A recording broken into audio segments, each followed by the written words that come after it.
Meritíssimos e meritíssimas! Está começando mais um Toga Entendendo Desventuras em Série. Hoje nós vamos falar sobre os episódios 5 e 6 da primeira temporada, que fazem referência ao Lago das Sanguessugas, o terceiro livro da série.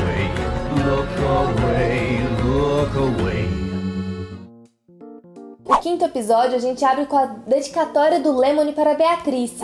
Preferia que você estivesse viva e com saúde. Bom, o episódio se inicia com os órfãos lá no cais de Damocles. Para quem não sabe, Damocles é uma referência a uma figura grega que tinha uma espada pendurada no pescoço. Eu sei que isso não tem muito a ver, mas é porque tem uma ilustração no livro e é bem legal quando você faz a ligação. Os meninos estão no cais de Damocles, que é o cais do Lago Lacrimoso.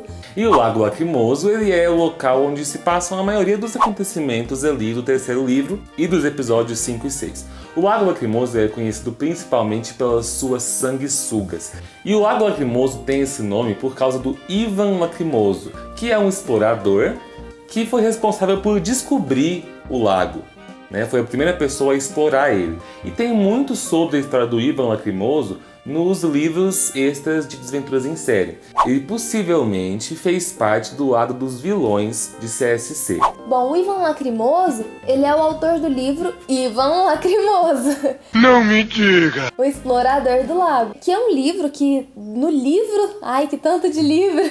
Que no livro do Lago das Sanguessugas, a tia Josefine fala que esconde um livro debaixo da cama. E lá no Autobiografia Não Autorizada, tem uma história de um livro, exatamente esse, que contém uma parte de uma reunião da CSC que está guardado debaixo da cama de alguém. Então a gente faz aquela breve relaçãozinha e acredita que aquele livro, referido lá na Autobiografia Não Autorizada, seja o que está escondido debaixo da cama da tia Josefine. E tem muito mais ainda na série sobre esse livro, até porque tem um dos personagens que ainda vai aparecer mais no futuro da série, que é lá do livro 11, A Gruta Gorgônia, o capitão Andarré, que dirige um submarino. Ele foi amigo da Josephine e explorou o lago junto com ela. E inclusive é mencionado lá no final da série que depois da casa da tia Josephine ter caído no Lago Lacrimoso, eles foram lá com o submarino deles e resgataram todos os livros da tia Josephine que caíram no lago. Enfim, então, prosseguindo com o episódio, os órfãos vão ter sua terceira tutora, que é a Josephine Entwistle. Ela é cunhada da prima em segundo grau da Violet. E do Klaus da Sunny. Ela era esposa do Ike Entwistle. O Ike, na versão em português, reduziram o nome dele para Belo. E o Ike, ele tem um irmão que não aparece na série, mas é muito mencionado e tem uma importância muito grande, que é o Gregor Entwistle. O Gregor foi quem fundou a Aquáticos Entwistle, que foi uma central de pesquisas marinhas da CSC. Inclusive, eles foram responsáveis por pesquisar muito a respeito daquele fungo que a gente mencionou nos vídeos anteriores. Lembra? O Mycelium medusoide. E a intenção deles era pesquisar sobre esse fungo para que ele pudesse ser usado como arma contra o lado dos vilões da corporação, como por exemplo o Conde Olaf. O Gregor morreu num incêndio criminoso que destruiu a Aquáticos Entwistle. Inclusive, os irmãos Snicket trabalharam na Aquáticos Entwistle. Sim, trabalharam sim. Mas o passado da tia Josefine, por si só, ele não é muito claro. Sim, nós sabemos o quê? Que ela fez parte do CSC também, e do lado nobre, depois da cisão, que ela conhecia os pais Baudelaire e que ela patrulhou muitas vezes junto com o Ike o Lago Lacrimoso, junto com o Ike e também junto com o Capitão Andarré, por mais que isso não tenha sido mencionado na série. Conhecia aquele lago então de ponta a ponta. E ela não apenas explorava o lago, como ela passou grande parte da vida dela lutando contra crocodilos, pulando de aviões e fazendo coisas doidas, heróicas, malucas. Bom, é importante mencionar também que ela foi muito feliz no casamento dela, né? Eles tratam o casal Ike e a tia Josefine como um casal que foi muito amigo. Ela mesma menciona melhor amigo e parceiro na gramática. Então, assim, você vê uma relação muito fofa, o que dá pra entender os traumas dela que vieram após a morte do Ike, que inclusive foi causada porque ele entrou no Lago Lacrimoso 45 minutos depois de comer. E todo mundo sabe, as sanguessugas do Lago Lacrimoso não podem sentir cheiro de alimentos. Então você tem que esperar 1 hora. Não 45 minutos, nem 55 minutos. 1 hora. Sua mãe já te avisava isso. E falando ainda da Josephine e do Ike, só uma referência aqui. O nome dos dois personagens é referência a dois furacões, né, famosos que existiram. O furacão Josephine e o furacão Ike. E ainda sobre o nome do Ike, o nome dele na verdade é Isaac Ike Entwistle. Isso é importante porque não é bem traduzido para o português e lá na frente, nos livros da série, eles mencionam esse personagem chamando ele de Isaac. Então tem uma falha aí na tradução. E uma coisa que é bem legal é que o sobrenome Entwistle foi criado pelo Daniel Handler exatamente para que quando juntasse com o nome do Ike, ficasse I can whistle, ou seja, traduzindo ficaria assoviar. Eu consigo assoviar. Assoviar ou assobiar? Assoviar. Tia Josephine nos ajude. Tanto faz. Quero ver é chupar cana enquanto assobia. E é legal porque eu consigo assoviar e tal, e você sabe que muitos membros da CSC são famosos por essas habilidades assim, bem específicas e estranhas, como por exemplo comer bolacha e assoviar. Inclusive, nós temos a cena em que ela comenta sobre o Ike assoviando o quarteto de Beethoven, e aí eles falam que a mãe deles também conseguia fazer isso. E a partir daí, a Josephine comenta sobre a relação dela e do Ike com os pais ainda na corporação da CSC, por mais que ela não use esse nome, a gente sabe do que ela está se referindo, e comenta também que eles faziam códigos secretos, já deixando aí uma pista de uma coisa que é muito comum existir entre os membros da corporação. Mais na frente no episódio, Conde Olaf chega ao Lago Lacrimoso atrás dos meninos, né? E ele se depara com o Larry, que é o garçom do Palhaço Ansioso, que é aquele restaurante que tem lá no Lago Lacrimoso. Esse Larry, existem assim indícios de que ele faça parte da CSC, né? Na série isso ficou muito evidente porque ele se menciona como parte da corporação. E ele fala pro Conde Olaf que ele podia desistir porque os Baudelaire estão sendo bem ensinados, apesar de um pouco tardios, né? Estão sendo iniciados na CSC, aprendendo, tendo treinamento e que estão sob o cuidado da mais forte membro, que é a tia Josephine.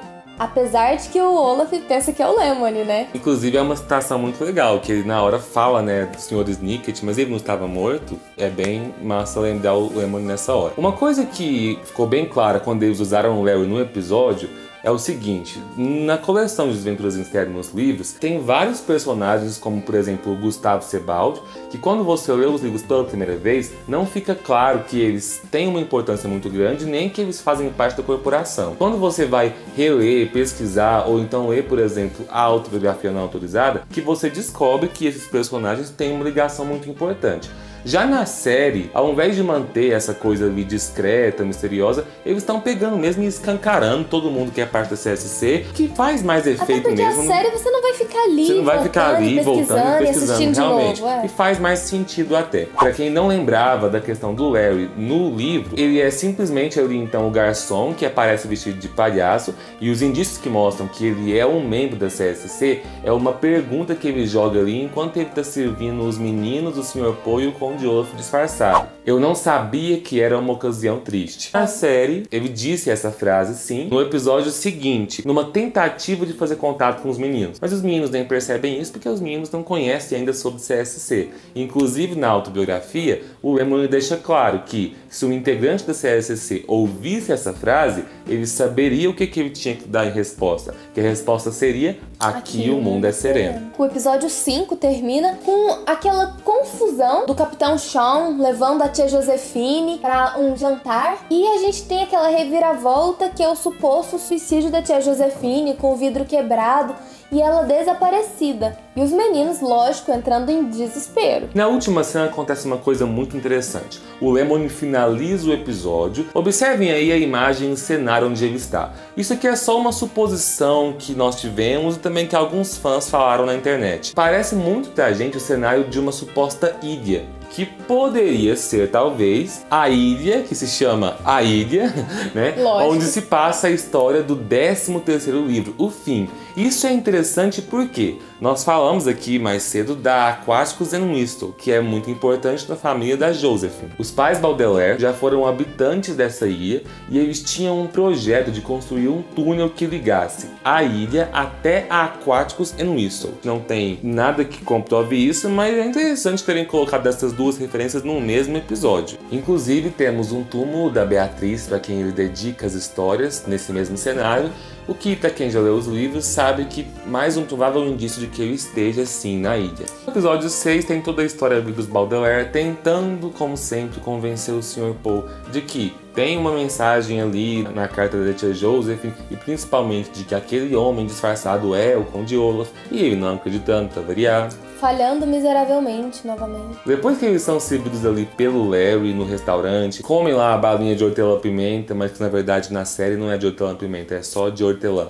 E voltam pra casa da tia Josephine pra pesquisar mais sobre ela, eles pegam o mesmo táxi que eles pegaram quando chegaram lá no Lago Lacrimoso. E que foi o mesmo que levou o Capitão Sean e a tia Josephine pra jantar.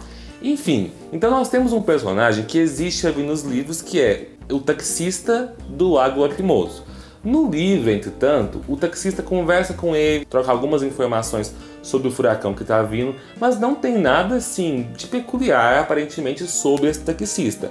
Já na série, colocaram uma coisa ali que deixou todo mundo meio... Quê? Oi? Na última cena em que ele aparece, o taxista dá o nome dele pros órfãos e diz que o nome dele é Ishmael. Pra quem já leu os livros, nós sabemos que Ishmael é o nome do personagem mais importante do último livro. Ele era um dos habitantes da ilha. Aquela ilha que chama a ilha. Muito engraçado ter mais uma referência à ilha no mesmo capítulo do Lago das Sanguessugas. Bom, na nossa opinião, é meio complicado que ele seja o Ishmael dos livros, porque não bate com a ordem cronológica, né? Se você for pegar o Ishmael dos livros com a história que o Ishmael dos livros tem, ali ele não se encaixa mesmo no lapso temporal, né?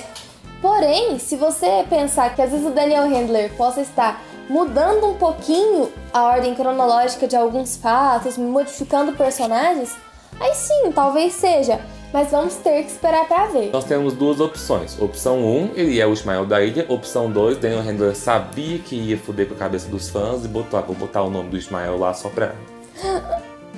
Mas a gente não acha que seja por acaso. Em seguida, no episódio, os Baudelaire descobrindo o código da tia Josephine. Sim. A gente tem o furacão chegando, acabando com a casa. E é onde eles encontram uma fotografia dos pais deles e de mais alguns outros amigos da organização secreta deles, CSC. Como vocês podem ver aí na foto, nós temos então os pais dos Baudelaire e junto com eles nós temos também o Lemon Snicket, o Larry, que é o garçom lá do restaurante, a Josephine e o Ike, os pais Quagmire, o tio Montgomery e uma última personagem ali que a gente pesquisou, trocou ideias procurou foto, com o pessoal do fã-clube, mas o pessoal tá achando que essa moça aí na foto é a Jacqueline, mas não parece a Jacqueline. Uns acham que é a Jacqueline, outros acham que é a doutora Orwell, que vai aparecer no episódio seguinte. Mas assim, pra gente ainda não fez muito sentido. Considerando que colocaram o Larry ali, eu acho que faria sentido se fosse a Jacqueline. É só por uma questão de aparência mesmo, porque olhando parece uma mulher mais velha e não sei se é ela. A gente tentou pensar em suposições de quem poderia ser, se não for a Jacqueline, mas confesso que nessa parte aí somos nós que precisamos da ajuda de vocês. Comentem aí embaixo quem vocês acham que é a mulher na foto. Depois que eles descobrem que a tia Josephine simulou o suicídio, encontram ela na gruta, salvam ela só para depois ela ser novamente empurrada pelo Conde Olaf no Lago das Sanguessugas e morrer, assim como o Ike.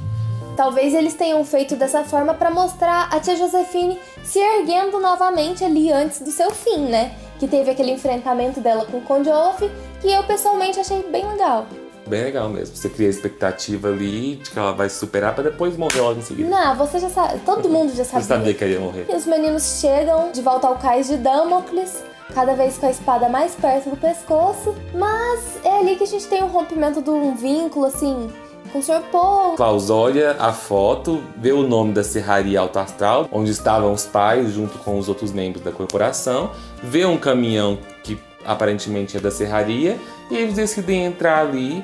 Isso é uma coisa que eles mudaram até bem significativa dos livros, né? Porque, na verdade, nos livros é o próprio Sr. Paul que leva eles mesmo pra lá. O senhor da serraria seria o próximo tutor deles. Na minha opinião, isso é uma coisa que eles anteciparam, que era para acontecer ainda mais pra frente, quando os órfãos amadurecessem um pouco na série. Mas assim, foi um rompimento menor, né? Foi tipo assim, um rompimento ali momentâneo, porque depois o Sr. Paul pega e leva eles pra escola preparatória. Bom, cenas dos próximos capítulos, né? Exatamente. Enquanto isso, você se inscreve no canal, curte o vídeo, deixa nos comentários quem você acha que é a mulher da foto e vamos lá pros próximos. Até mais. Tchau! Tchau!